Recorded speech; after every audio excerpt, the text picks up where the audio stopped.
Protocol 7 engaged. Welcome to my first guide video. This is going to be a guide video on the Galakrond Zoo Warlock.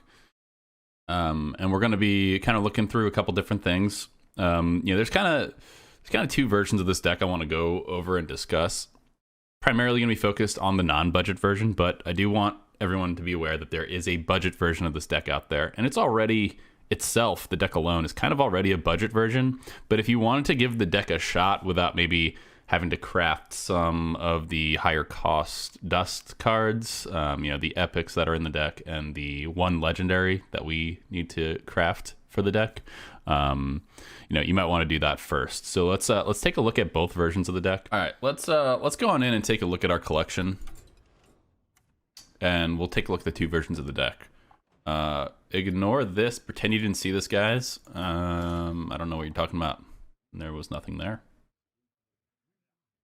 All right, so we have the Galakrond Zoo Warlock deck that we're going to be discussing today. We can quickly just jump in and take a look at this just to see the differences between the two decks. So here we have Beaming Sidekick, Blazing Battle Mage, 2 times of each, Flame Imp, Grim Reality, Voidwalker, Evil Genius, Knife Juggler, Scarabeg, Dragonblight, Cultish, Fiendish Rites. So far, this looks exactly the same as our, budget version. Now we're going to get into the first card that's not in our budget version of the deck, Veiled Worshipper. Now this card is very powerful, being able to draw 3 cards on turn 4, or even later, but probably later because it's going to be hard to draw 3 cards on turn 4 when you're playing 3 cost invoke cards, right? Or even 5 cost invoke cards, Shield of Galakrond. So it is difficult to play on turn 4. I mean, it can be done if you have the coin. But usually you're going to be playing this, you're going to draw into this card and just play it later, maybe on turn 6 or something like that. And then you draw 2 cards or 3 cards that are 1 cost or 2 cost, and you can actually play them. It can be really powerful in finding you answers or even just drawing a lot of cards.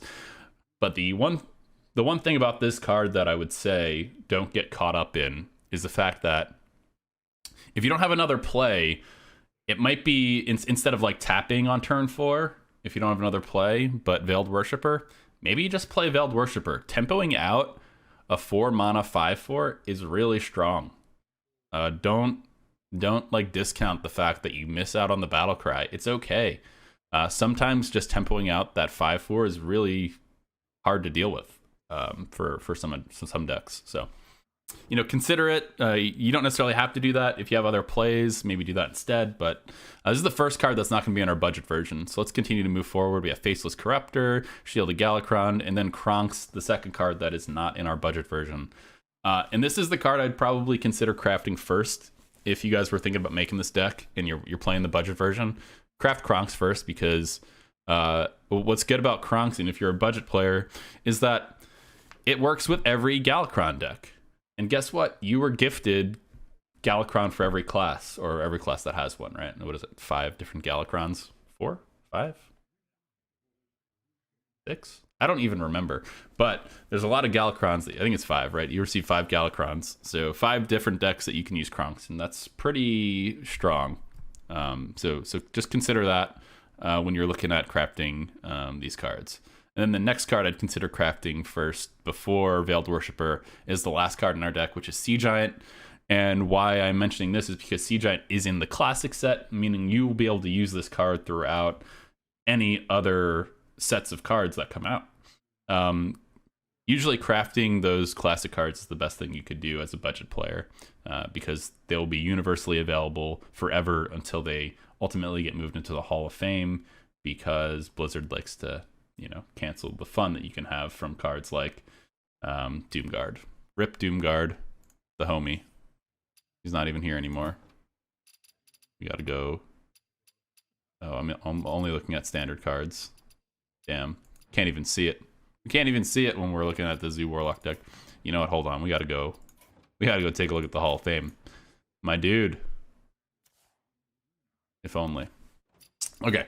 Anyway, guys, that is the first version of the deck. We looked at the Galakrond Zoo Warlock. Now we'll look at the budget Galakrond Zoo Warlock. By the way, both versions of this deck, I'll include a link to them in the description so you guys can paste them into your Hearthstone client and enjoy playing the decks. So again, the difference is here that we're seeing, instead of Kronks, we're playing Snip Snap.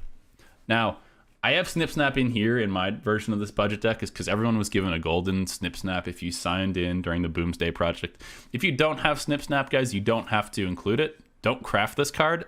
This was included because it fits the deck and it's a budget-oriented card since it was given to everyone during that period of time. If you don't have Snip Snap, you can maybe decide to take it out. And the card that I've seen used in its place that's getting a lot of value is Plague of Flames. Destroy all of your minions. For each one, destroy a random enemy minion. Why it's pretty good in this deck is because we're playing both eggs. And instead of Veiled Worshipper, we're playing the Serpent Egg, right? So that's kind of like the trade-off here. Instead of that 4-drop that draws us 3 cards, we're going more in on the Serpent Egg aspect. So that's what we're looking at there. Let's pull Snip Snap back up.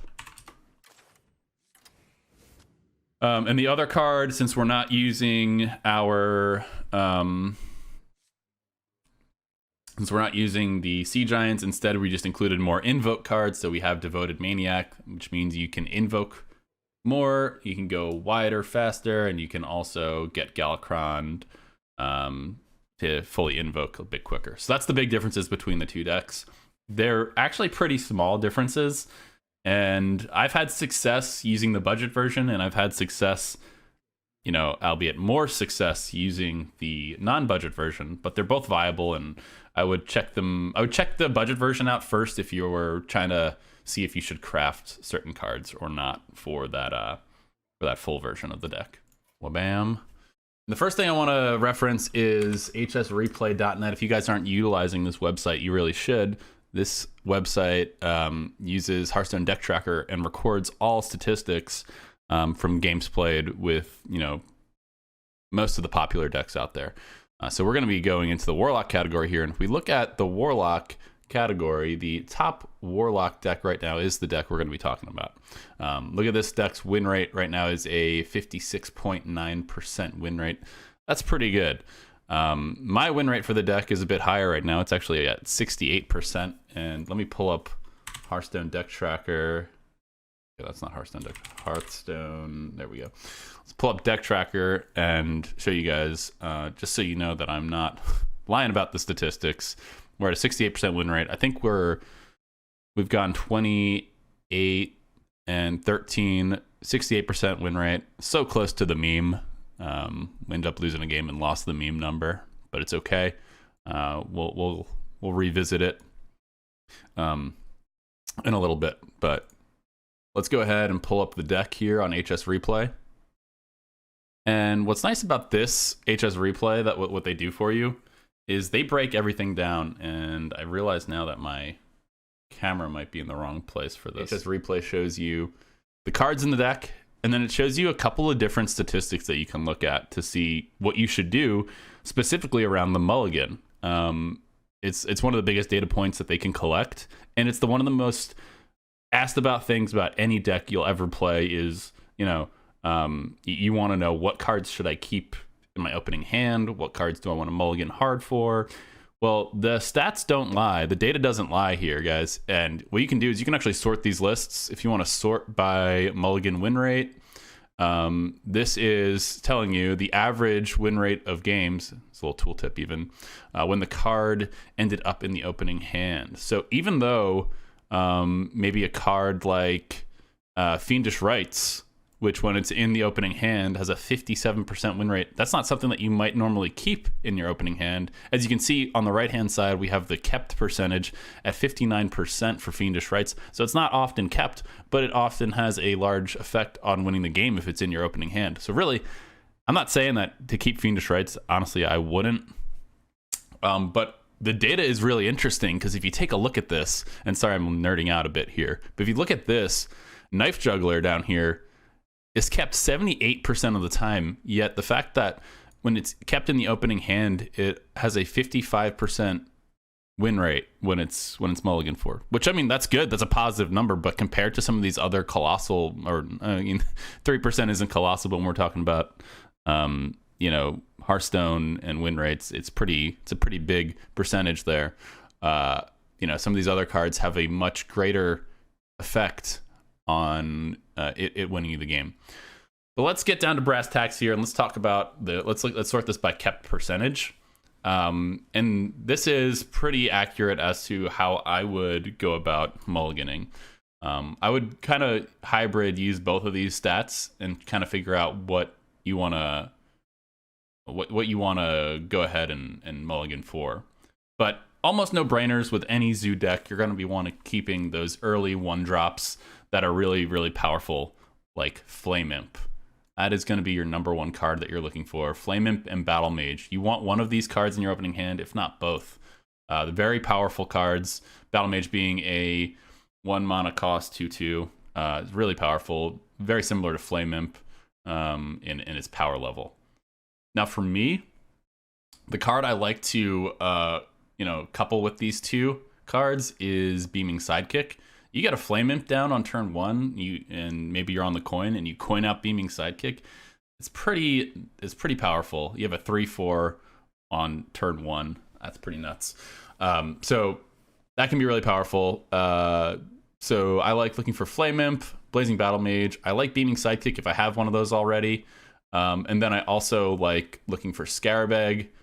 Voidwalker's fine replacement if you don't have one of these two. We can look for Voidwalker as well. But cards I look for: Flame Imp, Blazing Battle Mage, Voidwalker, Scarabeg, and Beaming Sidekick. Those are going to be the ones I look for when I'm mulliganing. Now, you can keep Dragonblight Cultist, you can keep Fiendish Rites, and you can keep Knife Juggler, or even Evil Genius, but this is kind of like these things we're looking for a bit more to have things in our hand already before we say, let's keep Knife Juggler. You don't really want to keep Knife Juggler if you don't have some way to combo out, a big juggle turn early. Because then Juggler just ends up sitting in your hand for a while and not being used. There's a lot of ways you can go about mulliganing here, guys. But just know that the cards that you're looking for the most are those early 1-drops, just like with almost any zoo deck you've ever played. Now let's go into more of the play style here of this deck. Zoo decks are traditionally known for controlling the board and wanting to just continue that board control, right? So that's really what we're looking to do when we're playing this deck, right? So we'll look to control the board, use cards such as Beaming Sidekick, use cards such as Grim Reality or Faceless Corruptor to really get the deck to a point where it's going to win us those trading matchups. We're looking for value trades here, guys, right? So turning a 1/1 Worthless Imp into a 4/4 Faceless Corruptor with Rush can often do that for you. Other things that can do that for you is Grim Realitying that 1/1, right? And buffing your entire board. The way that this deck wins is through trading with value trades and then going very wide and end up buffing your entire board through a couple different means, right? There's a couple different ways you can buff your board. We have Fiendish Rites, gives 1 attack to all your minions. It also summons 2 imps because of invoking Galakrond. Well, that's what Galakrond's invoke does, if you weren't aware, which is also pairs very well with Knife Juggler. So Knife Juggler has a lot of value in this deck, but I almost wouldn't keep it in my opening hand. I think it has more value later when you're going to be doing some of those summoning multiple units in the same time. Dragonblight Cultist summons 3 units itself and then 2 imps. So if you have a juggler down when you play Dragonblight Cultist, that's a great turn 5. Now you can also go wide and not buff the board and instead drop something like a Sea Giant. With that said, let's go ahead and we can look at some gameplay footage. I hope you guys enjoy this. Get there by the end of the season. We'll see how this goes. I'm not making any promises. Mechajiraxis is here, looking scary. Kind of want to keep this, but it's a little weak. I think we should probably look for better 1-drops, but keep the Voidwalker in case we don't find one.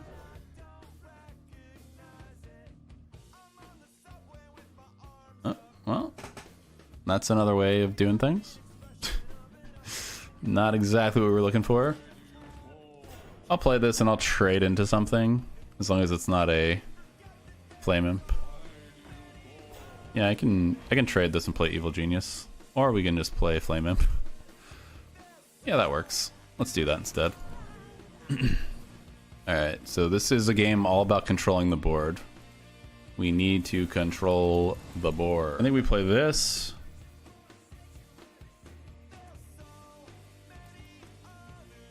It's a hard turn. I think we just do this. And then we trade everything effectively. So that he's got to run his 2-1 into my 5-1, and then I still have imps on the board. And we can Grim Reality next turn. Maybe.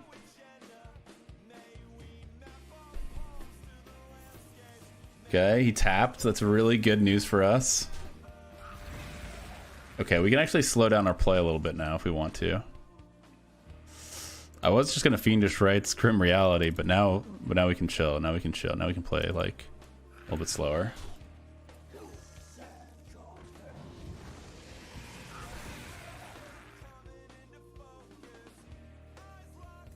Why is this a thing? Desert Hair, come on, bro. Is it because I never played you in Shaman decks or whatever this card gets played in? Okay. Alright, this actually kind of is kind of fine. We have a decent play. And we do this. And then we do this. And then you know what we do? We say fuck it. Everything's a 2-2 right now, and we just fucking Grim Reality one of these boys and hit him in the face for a fat 9 damage.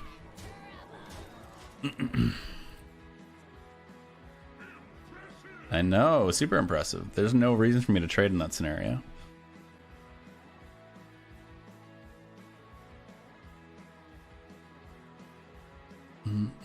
Okay, I'm back. Welcome back.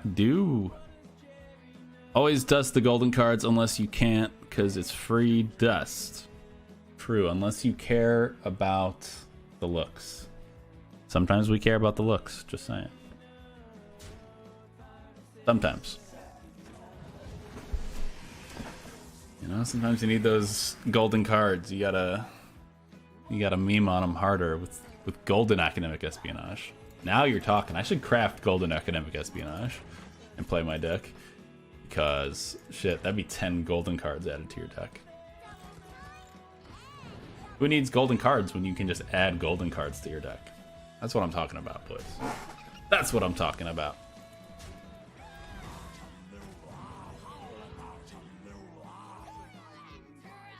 So this goes face. This goes face. This goes face. And then we trade here and here. That leaves the most things on the board. He only has one card that can remove stuff.